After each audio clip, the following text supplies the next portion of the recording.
Hello there you guys, welcome to one of my videos. Barcelona are considering making a move for Anthony Martial next year. Tottenham are also in for him. Martial has been a long-term target for Tottenham. Now Man United are open to selling Martial in January. Man United are ready to accept offers of 40 million for Martial.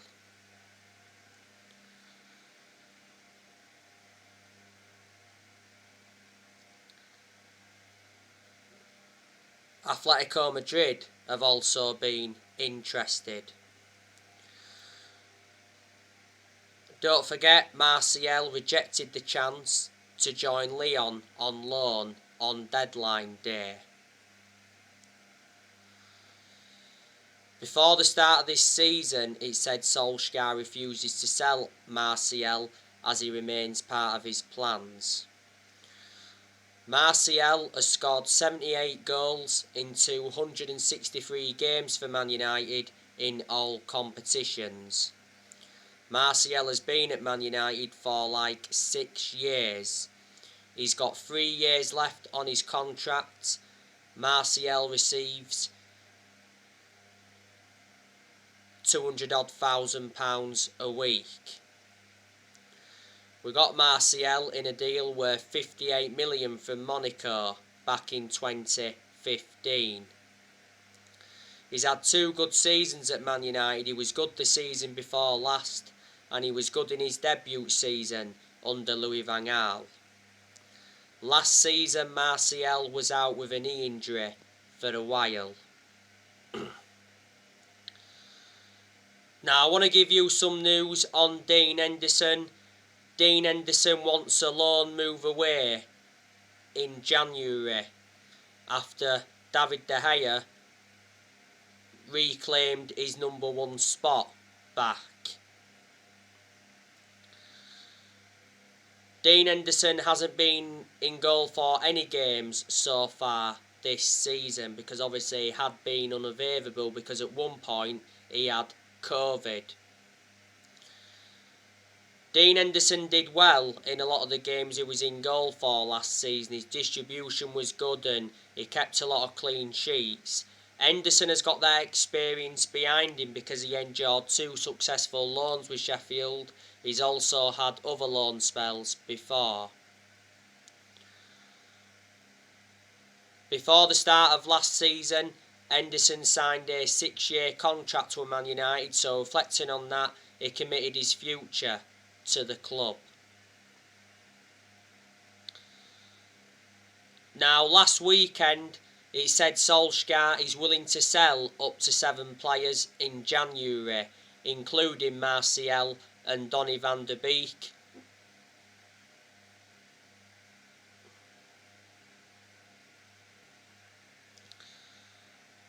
We've got to offload Donny van de Beek because Donny van de Beek is not getting enough game time at Manchester United. You know, Van de Beek played no part in the win against West Ham last Sunday. He started against Young Boys in the Champions League last week, but he got taken off at half time. And I criticised Solskjaer for that. Van de Beek shouldn't have been taken off in that game against Young Boys because he was our best player in the first half.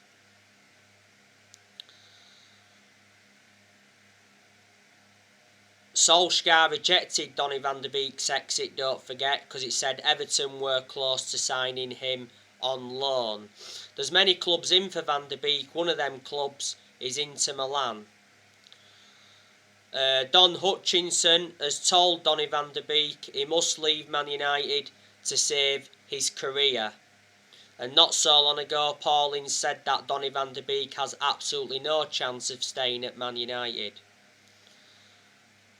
The other week, Solskjaer did say that Van de Beek has been working hard to get into the team. He said Solskjaer is prepared to play Donny van de Beek in a 2-man midfield. and Solskjaer hints at a new role for Van der Beek this term. Now, the other week, Van der Beek told Solskjaer his best position.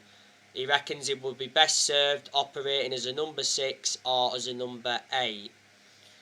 And the other week, Van der Beek spoke about his Man United future in an exclusive interview with Rio Ferdinand. And the other week, Van der Beek's agent did a lot of talking.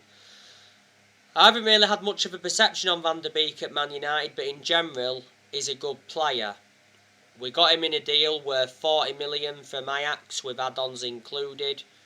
He's got a contract with Man United till 2025, and he's versatile. He can play in 3 different roles.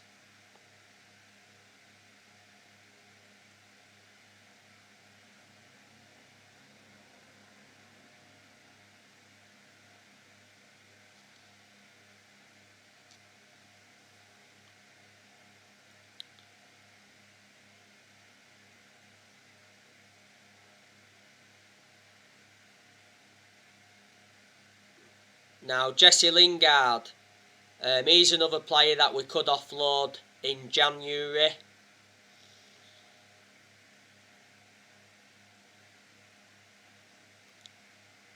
Jesse Lingard scored the winning goal against West Ham on Sunday.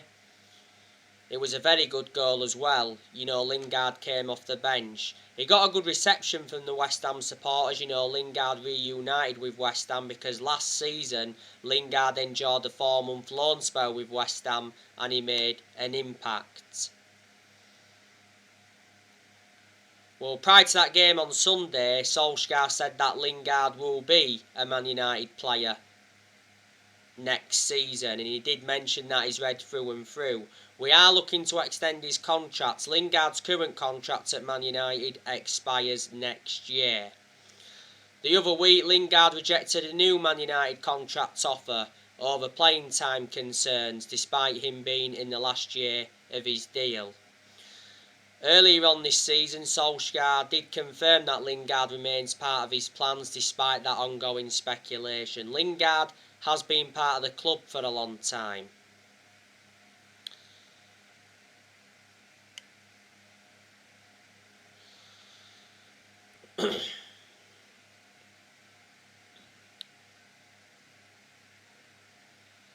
Diego Dalot, there's a good chance we'll offload him in January.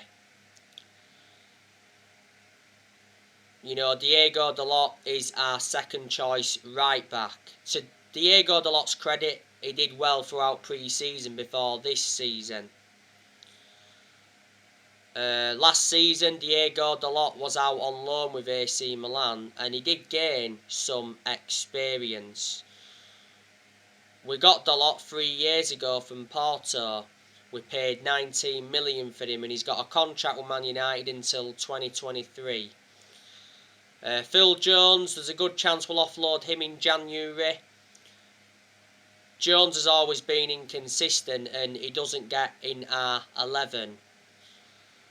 When the summer transfer window was open, it said Phil Jones is set to stay at Man United this season after Solskjaer told him he remains part of his plans. This season is Phil Jones' 11th season at Man United. He's the only outfield player that's still with us from the Ferguson era. Eric Bailly, a good chance we're going to offload him in January, but I don't think we should. I think we should keep Bailly as a backup, so if Varane or Maguire get injured, then Bailly is the plan B. My element of concern about Eric Bailly is injury prone, so in that aspect is a liability. Towards the end of last season, Eric Bailly signed a new contract with Man United until 2024. There's an option of a further year. And I think there's a good chance we'll offload Alex Telles in January because Telles doesn't get in our team. As you all know, Telles has just come back from injury. We got Telles in a deal worth 15.4 million from Porto.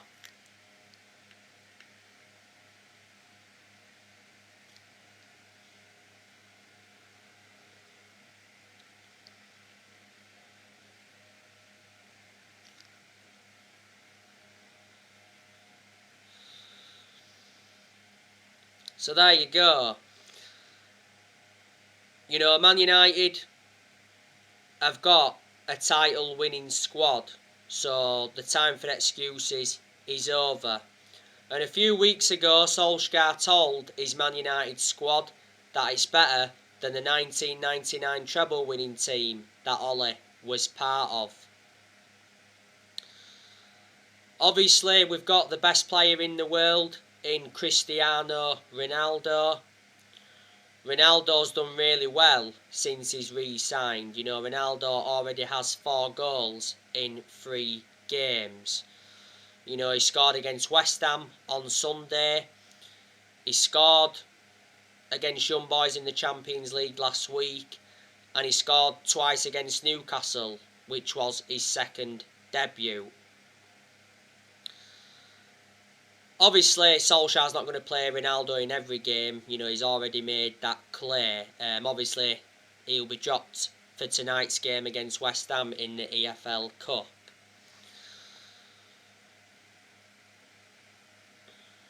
You know, Ronaldo told his Man United teammates that he wants the Premier League this season. Before the Young Boys game last week, Ronaldo says we can win the Champions League. Ronaldo is already the all-time top scorer in the Champions League, and a few weeks ago became the all-time international top scorer with 2 late goals against, Ireland. Ronaldo's already hinted that he's looking to stay at Man United beyond his current contract. You know, Ronaldo signed a 2-year contract with an option of a 3rd year. Ronaldo receives 480 grand a week, so he's the highest earner at Man United. We got him in a deal worth 19.8 million with add-ons included, and Ronaldo wears the number 7 shirt. You know, Ronaldo's won 32 major trophies in his playing career, including 5 Ballon d'Ors. You know, we've got Jadon Sancho, that is a good player, but he hasn't enjoyed a good start to his Man United career. And I said Sancho will do well, providing that Solskjaer uses him correctly. You know, it does take some time for some players to settle in, doesn't it? You know, we got Sancho in a deal worth £78 million with add-ons included. Sancho's under contract with Man United till June 2026. There's an option of a further year. Sancho to Man United was confirmed on the 23rd of July. We've got Raphael Varane, that's an exceptional centre-half. You know, Varane has enjoyed a very good start to his Man United career. I thought he did well against West Ham on Sunday. You know, looked well composed. You know, made a very good block to deny Jared Bowen. He did well on his home debut against Newcastle. You know, he was unlucky not to score from that diving header, and he looked composed in that game. That game against Newcastle was his home debut, and he did well on his debut in the 1-0 win against Wolves. Varane to Man United was official just before kick-off against Leeds on the opening day. You know, we got Varane in a deal worth 41 million with add-ons included. We paid like 34 million up front. Varane signed a 4-year contract with Man United with an option of a 5th year, and he got given the number 19 shirt. Like I said, Varane is regarded as one of the best centre-halves in the world. He's highly experienced, and he's got a fantastic pedigree behind him because Varane won a lot of trophies when he was at Real Madrid, and he was a long-serving player at Real Madrid. He endured 10 years with them.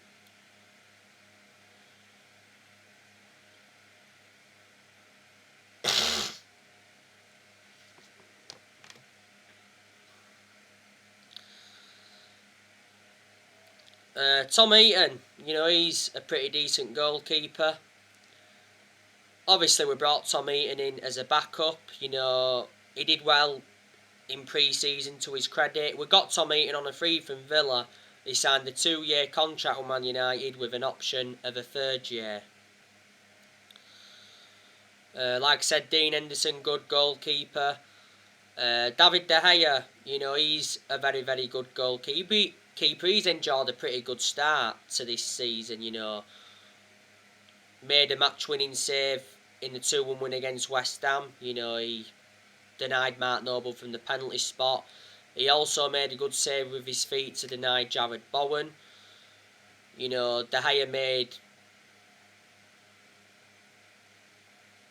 some good saves in the games against Wolves and, Southampton and all of that.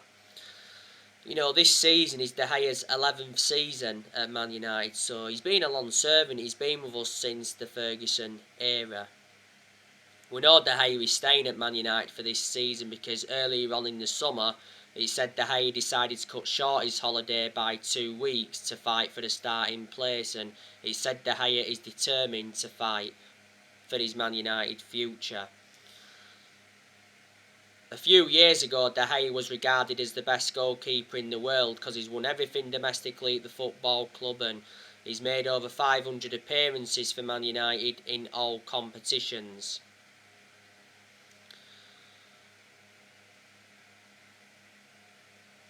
De Gea has like 2 years left on his contract and he receives £375,000 a week.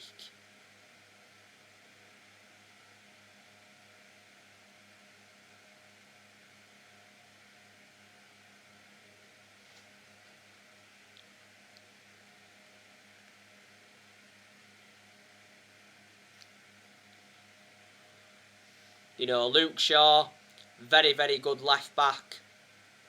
I think Luke Shaw's enjoyed a pretty good start to this season.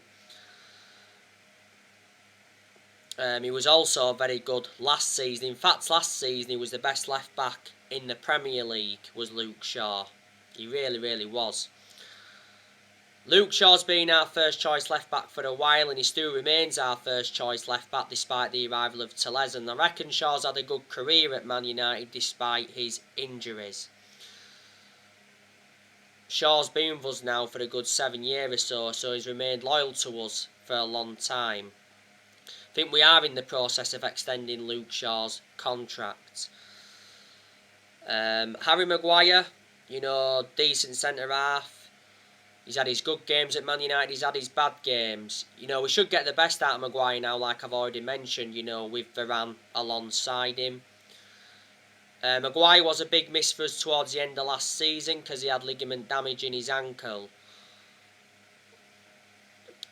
We overpaid for Maguire. We got him in a deal worth 80 million from Leicester. He's the most expensive centre-half in the world at the moment and the second most expensive signing at the club behind Pogba. Like I've mentioned, Baye's a decent centre-half. Wan-Bissaka, decent right-back.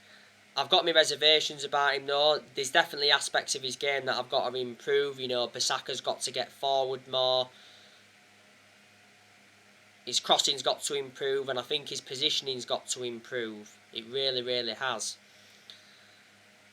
Bissaka played against West Ham at the weekend. Did okay, weren't great. Played against Young Boys in the Champions League last week, got sent off in that game for stamping on Martins and that changed the complexion of that game. But despite what I just said, I still think he's one of the best right backs we've had since Gary Neville. Defensively he's always been superb. We got Bissaka in a deal worth 50 million from Palace back in the summer of 2019 and this season is Wan-Bissaka's third full season. Paul Pogba, good player, enjoyed a good start to this season. Pogba already has 7 assists this season in the league. He produced good performances for Man United in the last couple of months of last season.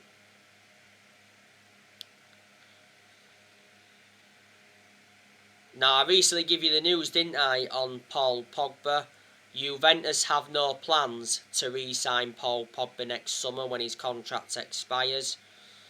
Well, the other week, Paul Pogba's agent, Mino Raiola, suggested that Pogba could return to Juventus from Man United on a free next summer. he did mention that Turin is still in Pogba's heart. Well, Pogba did endure 4 good years with Juventus before he rejoined Man United.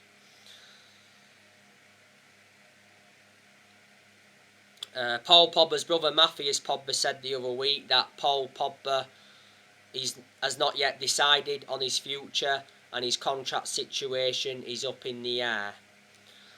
Now, the Daily Express recently said that Man United are reportedly set to make Paul Pogba the highest paid Premier League player of all time by offering a new long-term deal which would see him earn around £400,000 a week. Pogba's on around 290 grand a week at the moment.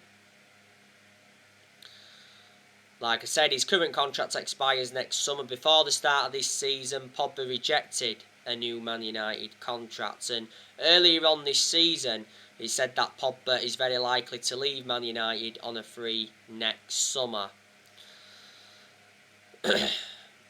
This season is Pogba's 6th season at Man United since he rejoined. He's our most expensive signing at the moment because we paid 89 million for him and he's won 3 trophies at the club so far. And we had Pogba when he's a lot younger under the Sir Alex Ferguson era, but had to let him go due to limited appearances.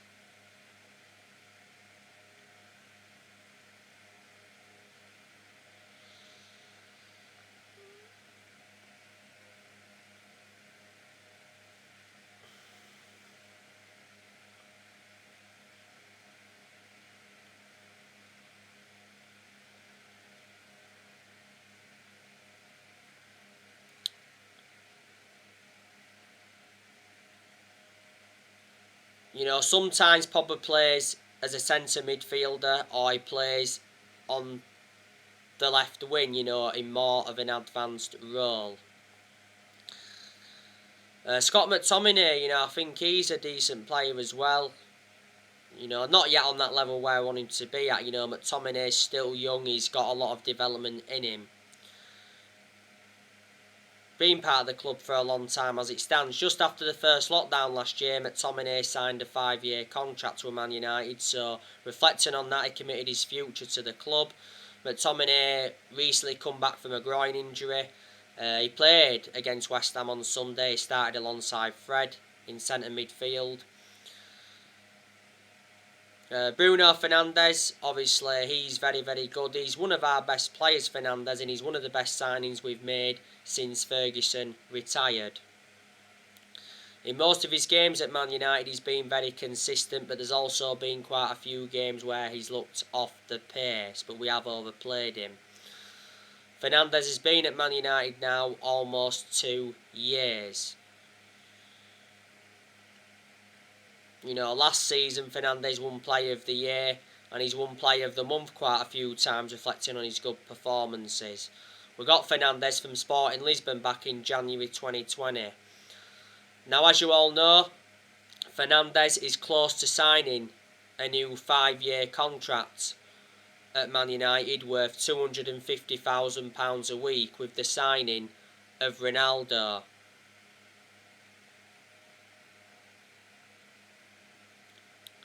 Well, Fabrizio Romano said not so long ago that talks have been ongoing since July between Man United and the agent of Bruno Fernandes over a new contract.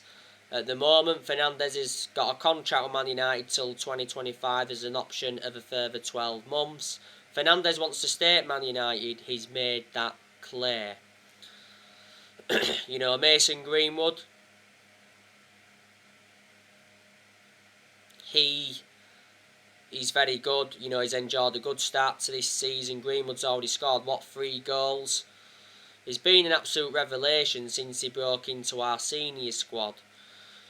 Greenwood made his senior debut for Man United back in 2019. Last season signed a 4-year contract, and Greenwood's been a United player since the age of 7, so he's been part of the club for a long time. And, you know, Edison Cavani, he's made an impact since he's come in.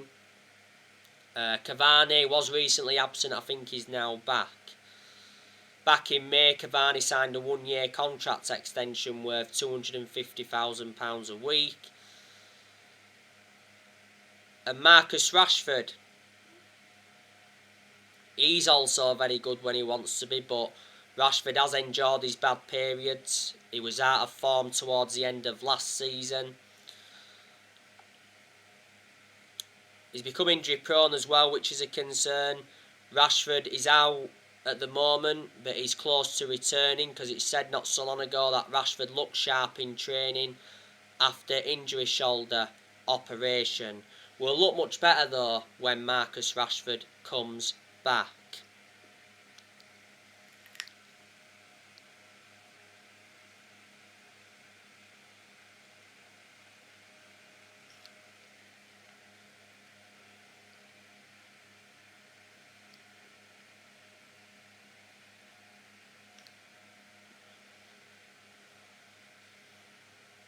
So there you go. We have got some very, very good players. And we've enjoyed a very good start to the Premier League season. We've won 4 games out of 5 so far in the league. We are sitting third. We are joint top on points with Chelsea and Liverpool. But I said I'm expecting Man United to enjoy a very good season. Solskjaer did say that we must leave a legacy of silverware. He said that over the weekend. Solskjaer has to win a trophy this season to basically save his job. He's not yet won a trophy as Man United manager. We haven't won a trophy since 2017. That's nowhere near good enough to our standards. And Solskjaer's ambition for this season is to win the Premier League. We haven't won the Premier League since 2013. That's nowhere near good enough. That's 8 years ago, the last time we won it. And what a remarkable achievement it would be if we did win the Premier League this season. This season is Solskjaer's 3rd full season as Man United manager. And he knows that this season's absolutely massive for him. Ole has managed over 150 games as Man United manager in all competitions. He's managed 102 games, in the Premier League. Before the start of the season, Solskjaer signed a new contract with the club until 2024. There's an option of a further year, and we did make a mistake giving him that contract, like I mentioned, because Solskjaer won't see out that contract. My perceptions haven't changed on Solskjaer, despite us enjoying a good start to the league season, despite us enjoying a good summer transfer window. Ole's not the long-term manager for Man United, and Ole's been in charge of Man United now for almost 3 years. So anyway guys, that's everything to update you today. Drop your comments, likes below on the channel. If you do, consider subscribe as always. And take care, God bless, and I'll see you all again very, very soon. And the match reaction for the Man United West Ham game will be coming up tonight. If not tonight, it will be tomorrow morning.